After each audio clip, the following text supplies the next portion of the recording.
What up, world? Back again. It is the Country Rap Report. Yours truly, Vic XL. What up, what you do, Spank? And y'all know what we do right here on the Country Rap Report. We give y'all our views, our opinions, our expertise on some of the world's dopest country rap videos. Okay? That's what we do. Give our opinion, our expert opinion, our commentary on these reviews that y'all love to see. But you also know we give y'all exclusive interviews on some of your favorite country rap artists, okay? Right. We like to pick their brain, find out their recording process, where they're from, influences, everything you might want to know about these artists. We definitely ask those questions. So today is going to be no different than any other time we talk to artists here on the Country Rap Report. All right, we got a special guest coming up. But before we do, I want to just take a brief moment to give a moment of silence. The country rap community definitely mourns the loss of Miss Kelsey Lee. I want to say co-owner of Country Rap News, or owner of Country Rap News, definitely CEO of Free Flow Entertainment.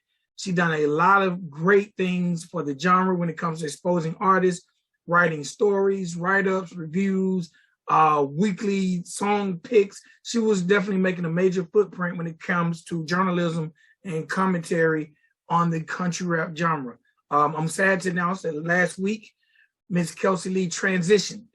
Okay, she leaves behind a daughter and a loving family, and I would just like to take a moment to give her a moment of silence.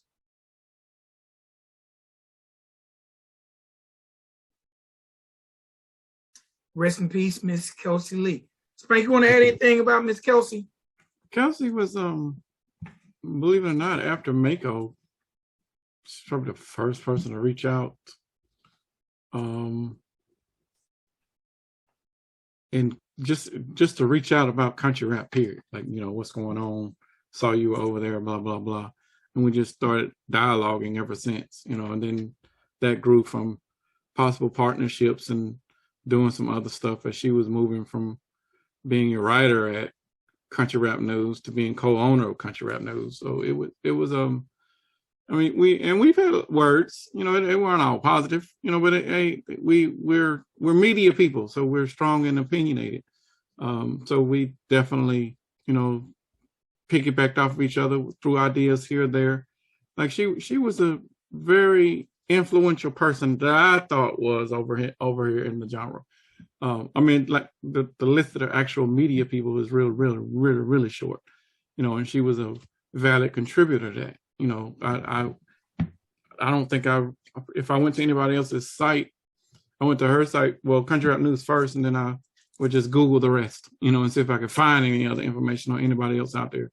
But, you know, she was a valid contributor to that. She knew the artist. She was vested into the genre, and I think everybody that knew her in the genre would feel the same way. Like, she actually gave a damn, you know, and you were able to have a real, you know, conversation with her whenever y'all were able to talk, you know. So it was, I found out the news, Coca called me and told me, and my immediate reaction was like, you know, you lying, stop playing, you know. But, you know, I'm still in awe. Like, I don't know what happened. That's up to the family if they want to release that information, but, you know, prayers go out to them. Prayers definitely go out to the little girl. You know, I know what it feels like to lose a mother when you're young. That is extremely hard. So we lost a real one, you know, with country rap. You know, the world lost a real one, but country rap specifically, we lost somebody that actually cared about us and was genuine about that. Yeah, definitely. I seen a link for a GoFundMe for, you know, funds, you know, towards the kids' education and things like that. Mm-hmm. I'm sure that'll be in the description, you know, and anyone who would like to contribute. It has nothing to do with the Country Rap Report, but it has, you know, a lot to do with her daughter who's going to grow up without a mother. Right. Man, Kelsey was dope, man, you know, and she really cared. And you mentioned something like, I wouldn't even know of a Coca if it wasn't for Kelsey. Like, I seen an interview with him or write up with him. I'm like, who is this guy? A lot of artists that I discovered from country rap news. Like, you know, a lot of the independent artists, I didn't know they existed until I seen her write up on them. And it made me do the research to find them. So she definitely was a trendsetter when it came to the genre. And like you said, man, the genre lost a real one. We lost a real one. If you ever had an opportunity to talk to her, you would definitely know how genuine she was. And she really cared about this genre. Agreed. All right, man, it's time to bring up our guest. Before we do, I want to remind everyone, please make sure you visit countryrapreport.com, countryrapreport.com, countryrapreport.com, countryrapreport.com. If you say it 5 times, I might show up behind you like Candyman. So y'all try it at home and see. But now make sure y'all visit countryrapreport.com. Everything Country Rap Report related is there, whether it's podcast network, whether it's WCRR, whether it's the videos we review, whether it's my 3rd grade school picture. I think Heather changed the pictures. I think I like joking about that picture. I like that picture. I was skinny. I was kind of skinny then. And the funny thing is, I'm gonna wear that shirt one episode to show the world I still have that shirt, because that picture came from I think one of my daughter's soccer game when she was in the 10th grade, and she has graduated college now. So, but I still have that shirt and those pants and those shoes. That's what's up. And those are Chuck Taylors. I might donate them to you. They're not worth anything, but hey. All right, it's time for our guests. I see our guest is ready to check in. Ladies and gentlemen, boys and girls, again, anyone who knows me know I love talking to artists. I love doing the reviews, but I also like talking to artists because it's always fascinating to someone like me, you know, not like Spank, but like me, who never, because I've never rapped, I've never produced, right? I've never done anything other than manage. Now, I tried to write a rap one time. I had a teenage group I was going to work with, and one time, and not only one time, it was like 2020. So what does that tell you? How many years were I in it at 2020? I had a teen group, and I was like, man, let me try to write them something. Right. It was terrible. And it just let me know something that I never tried in all these years, how hard it is. So we're going to talk to a person who definitely knows about filming videos, writing, rapping, producing, and being a female new in the game. So ladies and gentlemen, boys and girls, let me get her queued up. I can't time it correctly because it takes a while for it to generate. But ladies and gentlemen, boys and girls, I want to welcome everyone viewing the show. You're going to turn it. We need you to turn it. Turn it. Turn your phone. Vertical. I mean, vertical. No, horizontal. Horizontal. But turn it the long way. Turn the phone the long way so we don't have all that black on the side. But ladies and gentlemen, boys and girls, we got Jessica Boyles, aka Jessie B. All right, now we got you the right way. Now, if you can turn the phone to make the she getting now. She getting now. I don't even know if she can hear us because I can't hear her. Okay. She ain't even turned the sound on yet.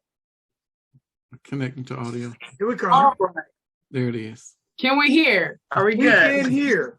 What is going on? Can we get you to do us one more favor? What's up? Can you flip the phone? Oh, is it flipped the wrong way? I just flipped it. Flip it what way? What are we talking about? For you see how it has all the black on the side? I don't think she's gonna get rid of that. Yeah, you can. You can if you turn the phone. Turn it one more time. Flip it one more time. Let's see. Oh, I know what's up. My lock is on. There we go. Bam! That's it. All righty, Vic. I got you, bud. There it is. Welcome to the Country Rap Report. What is going on? I'm so excited to be here, y'all. Man, first thing I'm gonna say, I'm hot. I don't know what's going on. My studio feels like it's Hawaii. It's about 70 degrees out there today. Mine is cold. Mine stays frozen. I don't have any insulation in here, so. My neck is sweating. My neck feels like underarm fat right now. So oh, Lordy. If y'all see any perspiration, excuse me. Because hey, it's okay. We're going to get through it. It's okay. All right. So the first thing I got to ask is, do you like to be referred to as Jessica Boyles or Jessie B? You know, when I first started doing music, I didn't really know what to address myself as. So I just put Jessie Boyles, like that's my name. But I'm trying to transition more into Jessie B just because that flows off the tongue better, I feel. And a lot of people register that a lot easier than Jessie Boyles. So Okay. trying to fade into Jessie B. I like Jessie B. It does flow. It flows very, very well. Yeah. All right. Again, welcome. I'm honored. We're honored and humbled to have you here. I'm honored and I'm going to be here too, man. I've been looking forward to this for sure. All right, so look, let's get into it. The first thing I always like to ask everyone, because everyone has an origin, and I want to know where you're from in case I have to show up at your house for the 4th of July cooking. All righty, I'm ready. So where is Jessie B from? So I'm originally from South Carolina, a little town called Tillman, but I've lived in North Carolina for the majority of my life. I've lived here for about 13 years. Grew up actually in Charlotte, and then we moved to this little town called Mebane, North Carolina, which is where we're at now. Right outside of Raleigh is kind of where most people can understand where that's at. But yeah, I'm a Carolina girl, both South and North. So okay. Are you familiar with Angier, North Carolina? Angier. I'm not familiar. How about Sumter? Yes, Sumter I am familiar with, yes. How close are you to Sumter? Couple hours. Okay, because my daughter lives in Sumter. That's why I asked. Okay, gotcha. How old is your daughter? Damn. Yeah, put him on the spot. She is 29 years old. Oh, okay. 28, 29, somewhere like that. She's I'll be in North Carolina in a few months. We have I have my second grandbaby by her because I have other grandbabies, but my second grandbaby will be here, I think, in September. Oh, okay. Well, congratulations, Vic. So, I spoiled the grandbabies. Vic a bit lower the kids. But I'll definitely be up in that area within the next 6 months. I was supposed to go last weekend for the baby shower, but I don't believe men should go to baby showers. So we have some crazy weather down here too, so I wouldn't be surprised if one day it's snowing, one day it's like let's turn hot. So we have some weird weather down here. All right, so look, let's get into it, man. First and foremost, being a girl from a small town in North Kakalaka, what made you want to get in this music business? Honestly, I touched on it in Full Throttle Baby. When I was 15, my brother introduced me to Ryan Upchurch and the whole country rap industry. The Lax, Georgia Boys was a huge one for me. And that kind of sparked this interest for something that is both rap and country. And it was like somewhere where I felt I resonated with, somewhere I felt kind of in tune with. And so I actually started doing this music when I got out of college. I dropped out at about 18, 19 years old, moved to my dad's back home to South Carolina for about 6 or 7 months. And that's when COVID had hit and I didn't have anything to do. And I was like, you know what, screw it. I'm going to start doing music. I'm going to try and see if I can rap. And made a lot of really shitty songs at the beginning, but slowly kind of came into my own personality, my own style. Moved back to North Carolina to live at my mom's house. And we were in this little rinky-dink apartment. And I was like, I'm going to make a song. I didn't have accessibility to a studio with the job I was working. I couldn't financially support that. So I had to kind of figure things out on my own. And when I dropped I Will, people were excited, to say the least. And so it started from there. But yeah. Oh, hold on. Because you really just blew me away. So you became a fan of the genre. Yes. Less than 5 years ago, basically. Yes. And decided I can do this. Yes. And you ain't studied for 10, 15 years. You weren't mimicking people verses.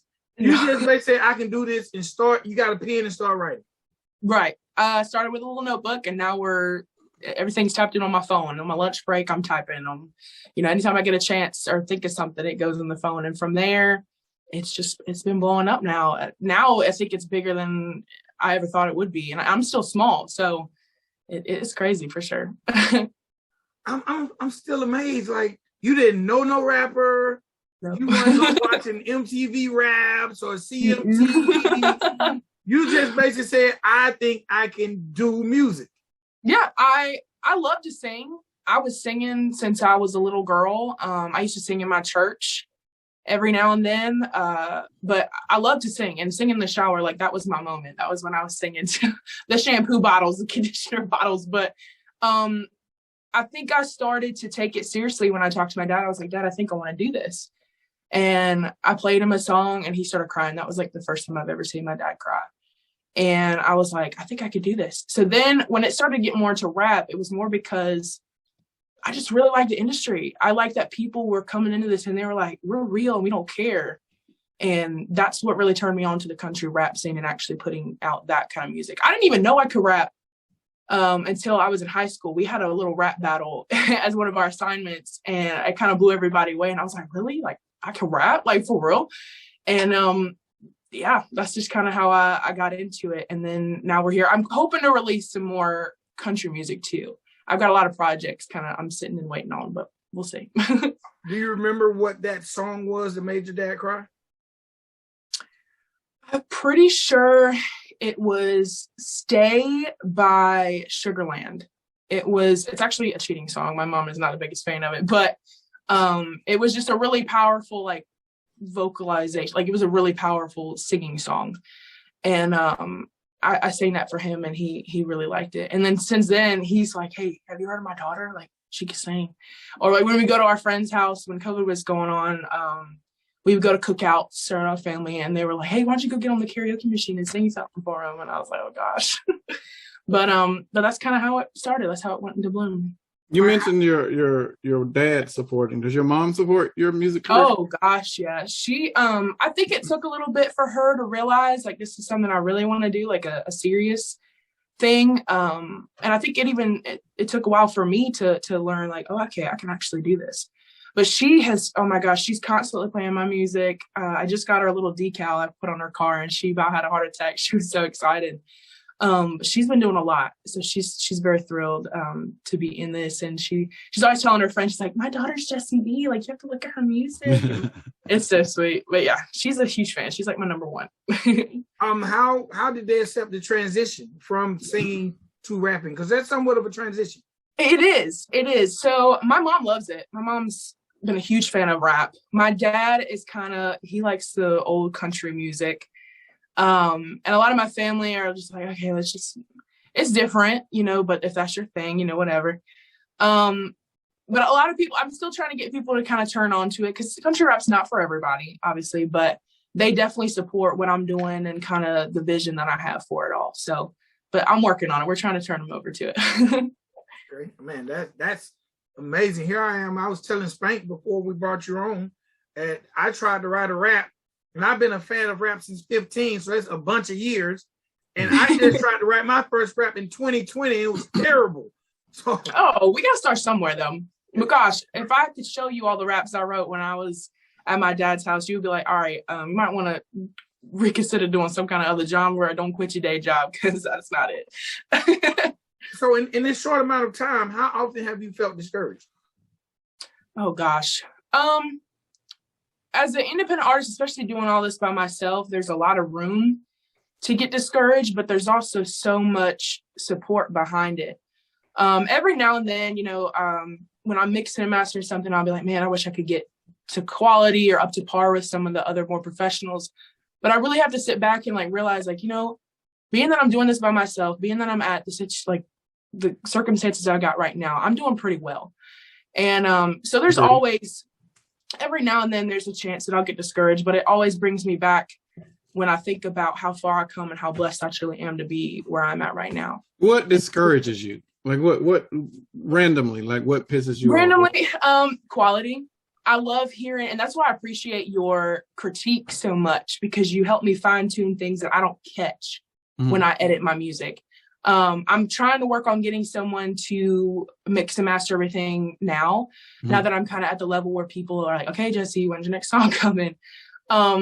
but that for sure for me is I'm trying to teach myself more about mixing and mastering, and the quality is what I'm very hard on myself for, but we're getting there slowly. I don't put too much that part of the pressure. Don't put that on yourself. Yeah. The mixing and mastering is more of an accessory, and it's a piece that it ain't even a guarantee that you're going to get it over here in this genre. Right. You know, as long as it is up to some sort of level of, okay, you can hear it and you can understand me, then you're fine. But to take it to a mixing and mastering person or mixologist or whatever you want to call them, those type of engineers is a step up, you know, and technically you're still a rookie, quote unquote.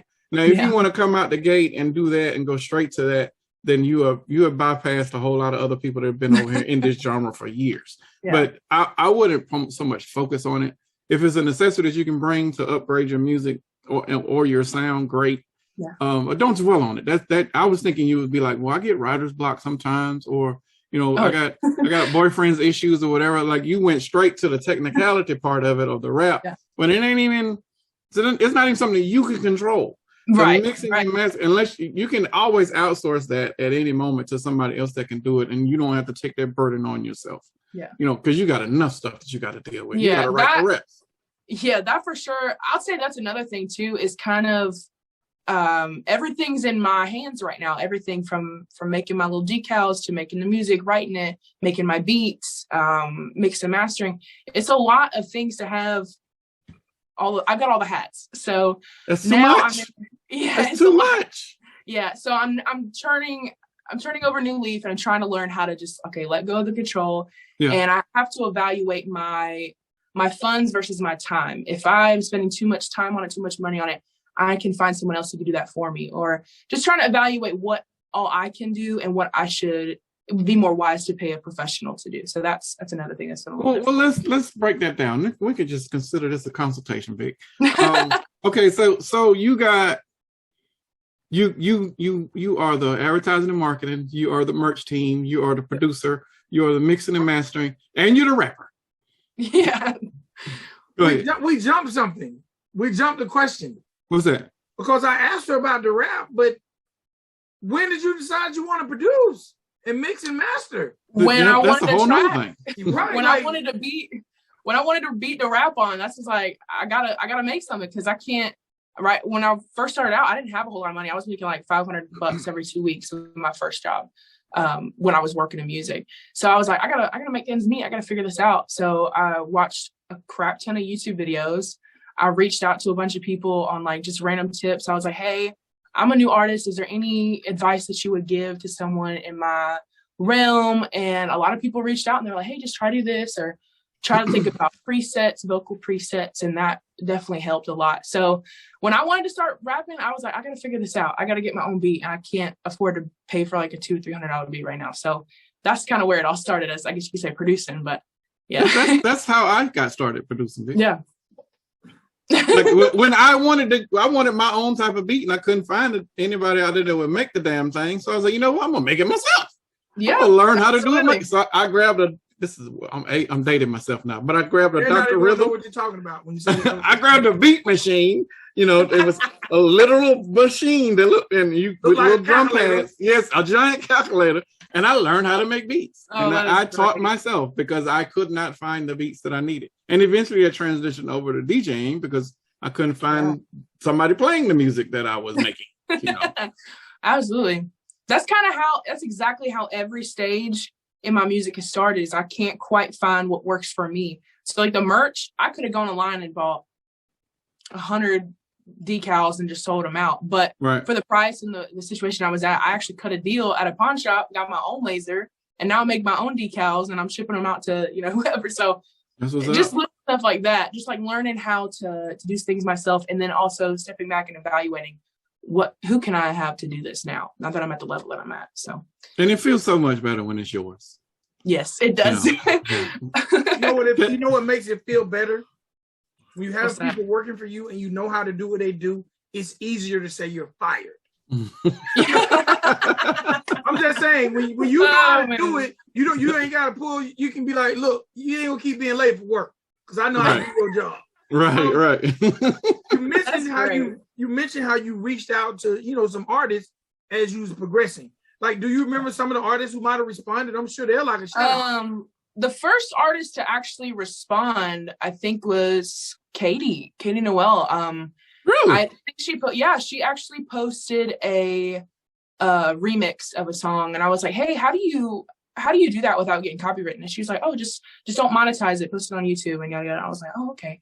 So that's when I started doing a couple remixes, because I found that remixes, like, people just get excited about. They have a song that they already really like, and then when you remix that, they get super hype on it. And that's kind of how I went about doing the People's Champ remix. But yeah, she was, and then I started getting in contact with Chase Matthew a couple months ago, and he saw that I did a remix of his song County Line, and he flipped out. He was like, dude, this is awesome. Hold on. She ain't mentioning no lower end. I know, right? She just went straight to the damn top. You like, no way. Well, you know, LeBron has showed me how to dribble. I know, right? and Jordan, he showed me how to do the step back. Oh, Lord. Like, you going, yeah, I'm thinking you're going, well, I won't say nobody's name, because then they're going to say I ain't put them in that category. But I'm thinking you finna say MC Pitchfork. Right. How to EQ and DJ Shovel. You going for people who got 200,000 and 300,000 followers. Yeah. I think that for me in the beginning was a long shot to expect them to reply. But in my head, I was like, you know, if I want to be on the top, if I want to get that experience, I got to talk to the people who are on the top and figure out a way to navigate that, and try to get them to notice what I've got going on, so that it would pique their interest in order to talk back with me.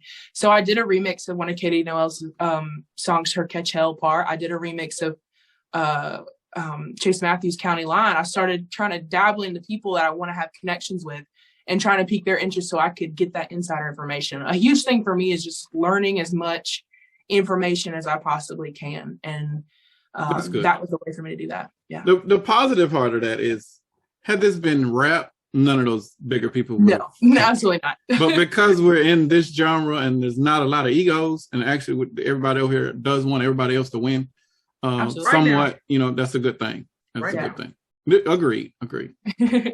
Yeah, no, everybody, it blows my mind how much of a response I've gotten from bigger names that I never even thought.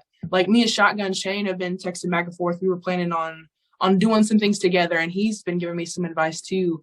But yeah, these bigger names, that's part of why I like this industry, because everybody's down to chat with you. Everybody's down to, like, okay, let's talk about this, or let's give you some advice on this, or if you want to work together. Everybody's just open.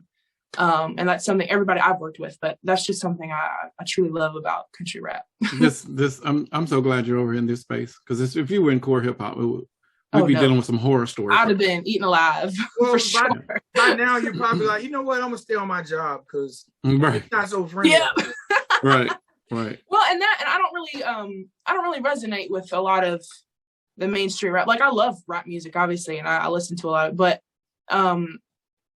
I like to rap about what I know and who I am. And so that's why I like country rap so much, because everybody has the same feel. Everybody has the same outlooks, and we're all going for the same goal. So that's why I appreciate this genre so much. And I'm gonna after this question, I'm gonna let Spank get back to the consultation. I don't want to. I got you. I appreciate it, man. At this point in the game, and it's super early. Like, how many people have actually reached out to you to collab? Because I've noticed on TikTok you made some posts where people have done your songs, and you got the fan of the day, which I'm trying to figure out how to be the fan of the day myself. But how many people have reached out to you about collabing? About collabs, I haven't had too many huge artists other than Shotgun Shane. He reached out to me. We're working on putting something together, but he's got a lot going on with his album, so I'm just kind of giving him his space to do that. West 10, we're doing some awesome stuff together. I've reached out to a couple bigger artists about collaborations. I haven't heard back from them. But I get a lot of people now who are just starting out in music. They're like, hey, like, I just found you out for today, and I want to figure out, like, how I can get connection with you, or do you charge to do features and all this other stuff? So bigger artists, not so much, but I have a lot of new guys on the block trying to work with me, and I try to give them advice or consider it as, like, okay, is this really something I want to do? But But yeah. You're the rookie of the year, and they asking you for advice. Right. Yeah. It blows my mind. They want to be the rookie of the year next year. Right. I took your word of advice. I can't be on that list next year.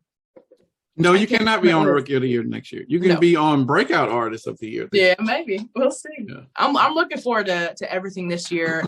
Stuff has been happening really, really fast, and I'm just trying to hold on. Everything's just going and going, and I'm enjoying it. My issue. I'm sorry, I got one more for you. Okay, go ahead. Because it just hit me. At this point in your career, have you had, and with COVID and everything, have you had the opportunity to hit the stage yet?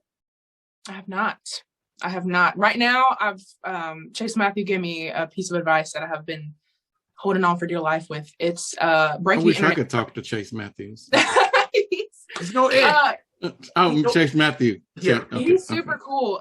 He told me, he was like, break the internet first. I remember the first time he FaceTimed me, I was like, man, I'm gonna try to put out an album. I'm gonna try to do this. He's like, no, scratch that. Break the internet. Get people to notice you first, and then worry about all that as you start to build. So I was like, okay. And good that's advice. kind of what I've been doing. I said the same thing. Yeah, that's kind of what I've been doing. Just trying to get my shit out there, my name out there, and get people to take notice of that. What, Vic? What is it? I heard a word she said. What? Did you say the first time he FaceTimed me? Yeah. I wish I could FaceTime Chase Matthews. You don't even listen to DM. We can't even get a DM. Oh man, he does have a lot going on, so it is kind of hard, like, for me to reach out to him. But him reaching out to me, he'll call me at like 11 o'clock. I'm like, oh shit, let me get on my phone, and just he'll be like, hey, I heard this.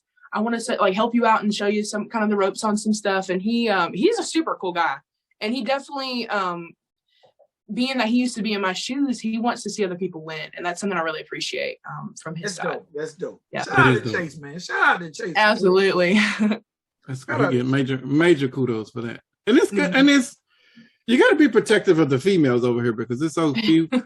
And he, just for him reaching out, like, he didn't have to, because he's, absolutely, yeah, church's new signee. He got his own things he's got to be dealing with, but here he is trying to help you out so you can navigate the same minefields that he went through, differently.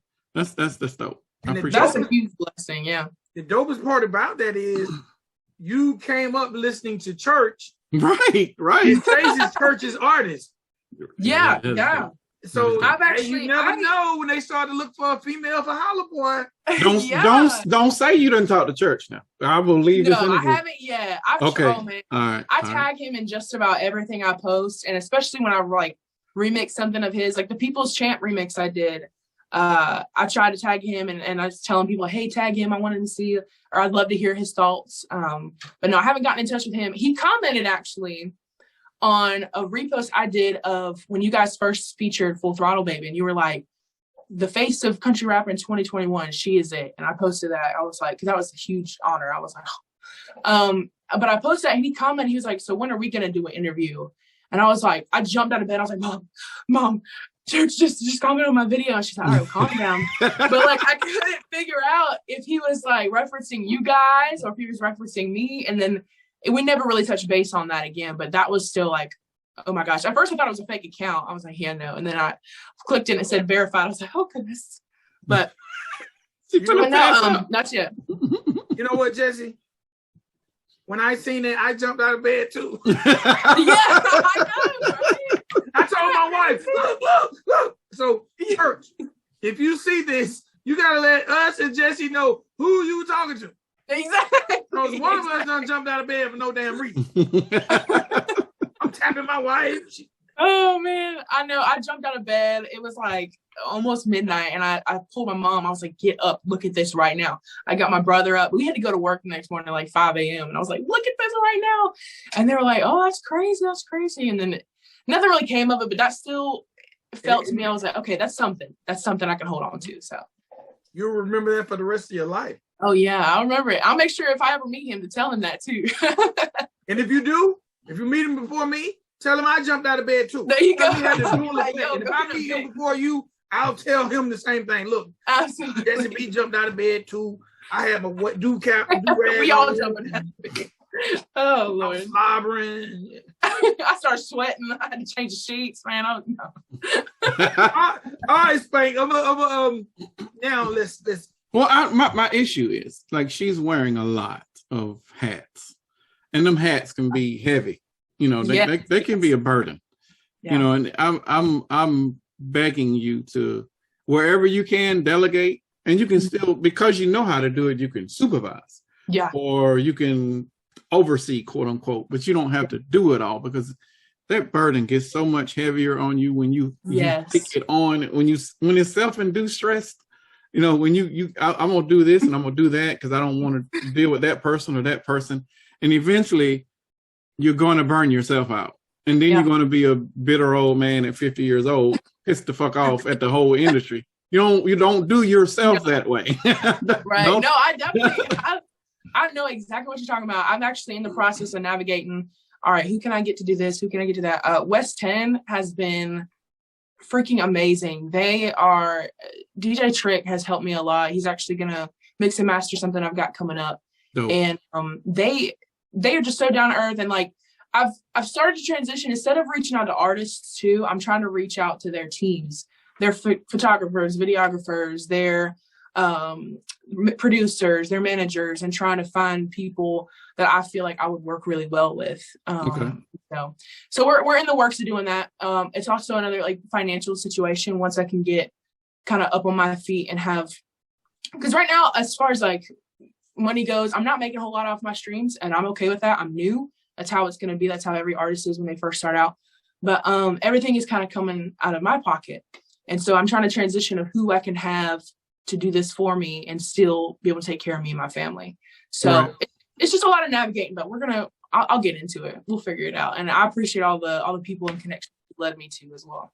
There's options out there. Like you don't have to, for those that are out there that might not want an upfront fee and they want X amount of points on the backside or a percentage of the publishing or whatever that is, you can negotiate all of that, especially when your pockets are kind of thin on the front side. Yeah. You know, say, hey, you know, when this single drops, you know, you can get points or percentages, however you want to negotiate that. But you got to understand it, because there'll be those out there that understand it better than you, and then they'll come in like, hey, can I have such and such points? Yeah. And then you over here thinking like, well, what's the point? You know, and then you agreeing to it like, yeah, you can have that many points, and you as soon as you get done with the conversation, you like, okay, what's the point? Let me go Google. That's something I definitely have been working on, is just trying to familiarize myself, not just with the music, but now the business and the marketing side, right. And how all that works. And I'm trying to work on sole proprietorship, or if I should go LLC. You should always go LLC.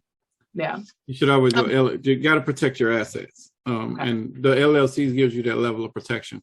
So that something happens. Let's say you're at a show and you're drunk, God forbid, but let's say you're drunk and you jump off the stage and, you know, you break somebody's leg.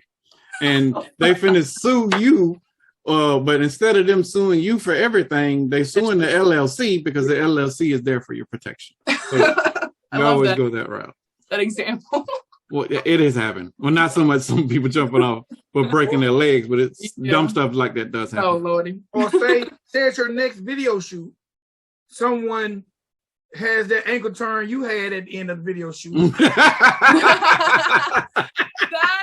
I tell y'all, my brother begged me. He said, Jessica, please don't put that in there. He said, please do not put that in. That is so embarrassing. And I was like, I'm putting it in there because that shit is funny as hell. Yeah. Because in the filming process of that, my friend was standing right there because he was just kind of like hanging out with us while we were filming. He was like, hey, just to let you know, don't step on this step because it's rotten. I was like, okay, I got you. So I'm going to come down these stairs to film it. I think it'll be a cool effect.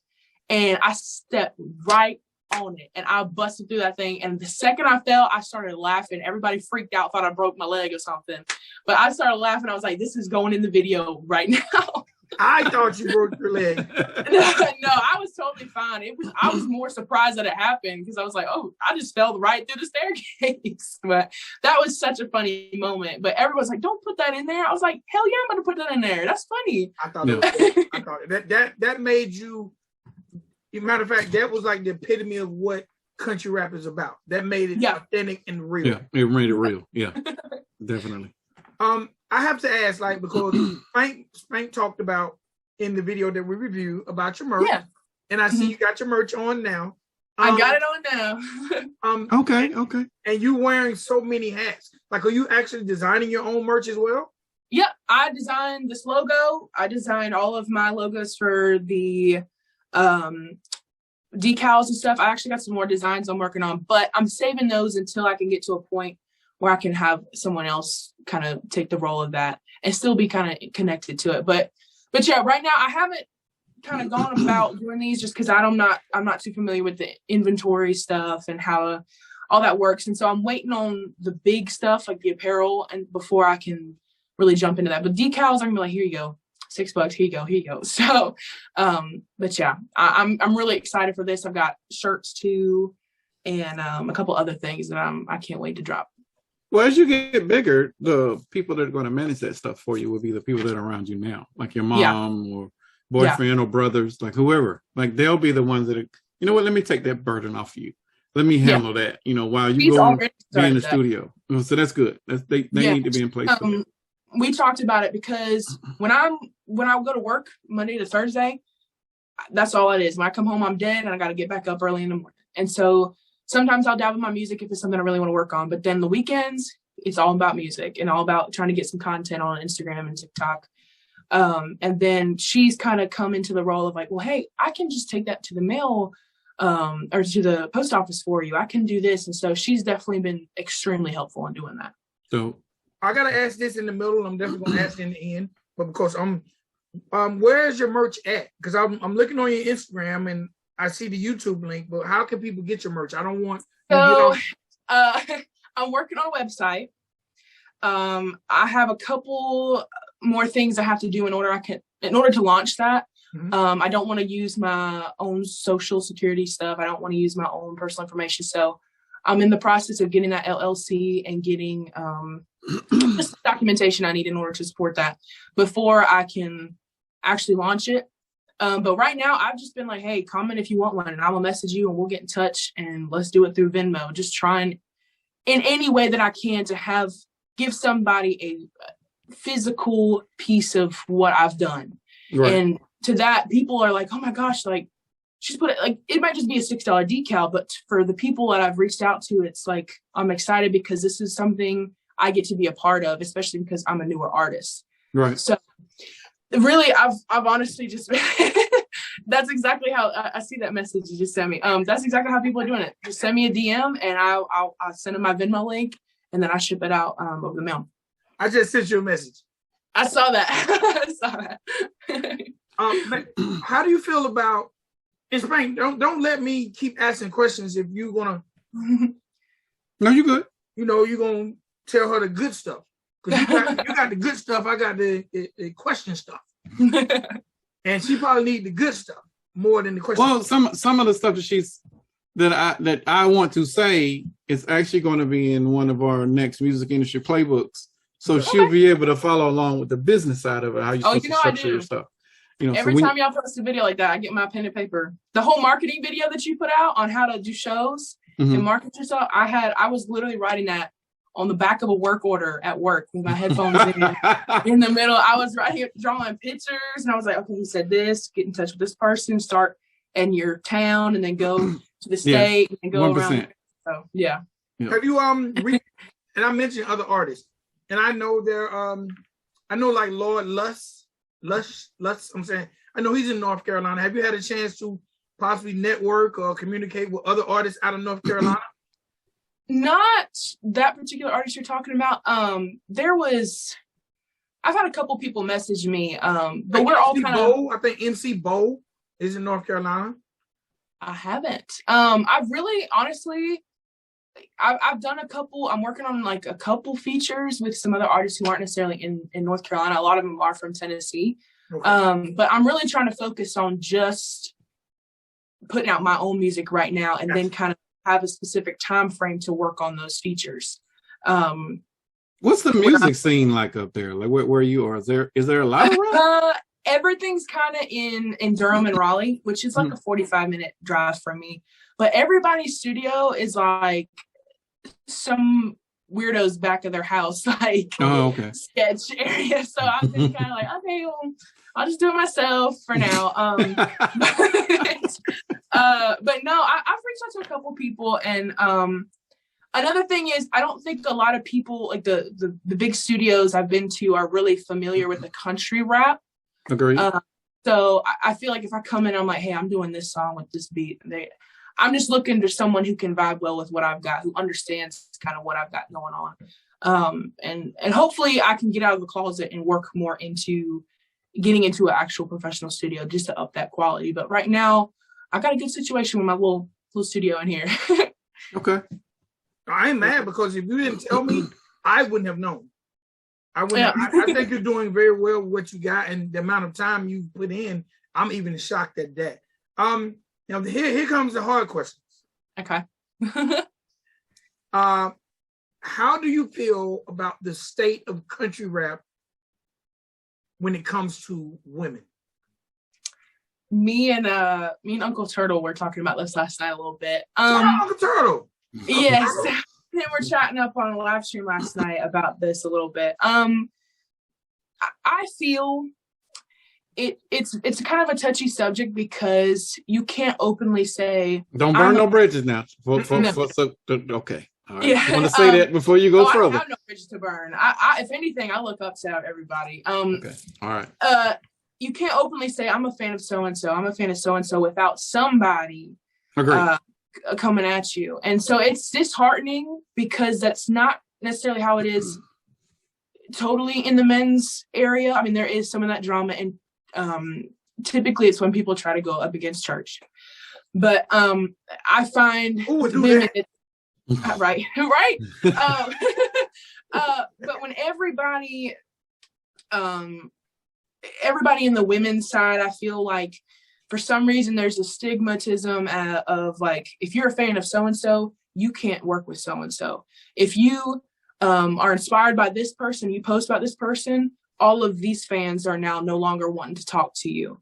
And so it's been tough, but I'm hoping that if I can step into more of the country rap scene to kind of make a bigger name for myself, that maybe in some way we'd be able to kind of glue some things together with the females in this industry, because it's very, very separate. But I'm still blessed to have a platform, because there's not a lot of women in here. It makes it kind of easier for me to kind of come through and shine through. But in that, I want to make sure that we're making more positive changes in 2022 and hopefully bringing people together rather than pushing them farther apart. Okay. Well said. And you see how many times I sipped as you was answering that? That's a touchy subject, man. Me and my mom talked about it. She's like, what are you gonna say if this comes up? And I'm like, I'm gonna say how I feel. And I respect everybody in this industry. I respect the grind. I really respect it when people are staying in their own lane and doing their own thing. And that seems to be what everybody's doing now. And so that's how I feel about it. I definitely have high hopes for where the females are going to go in 2022. Okay, it gets thicker. That was a good one. Now here come a thicker question.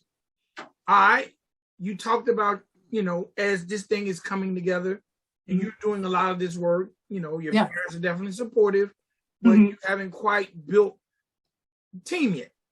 Right. Am I correct in saying that? Yes, you are correct. Absolutely. Okay, I want to lay it out right. So what is it like dating Jessie B?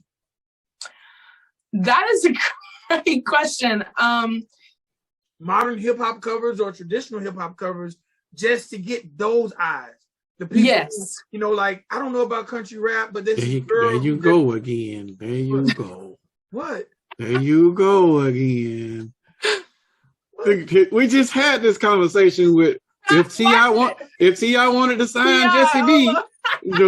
Is that a good look for Jessie? No, it still ain't. No, I would still say it's not.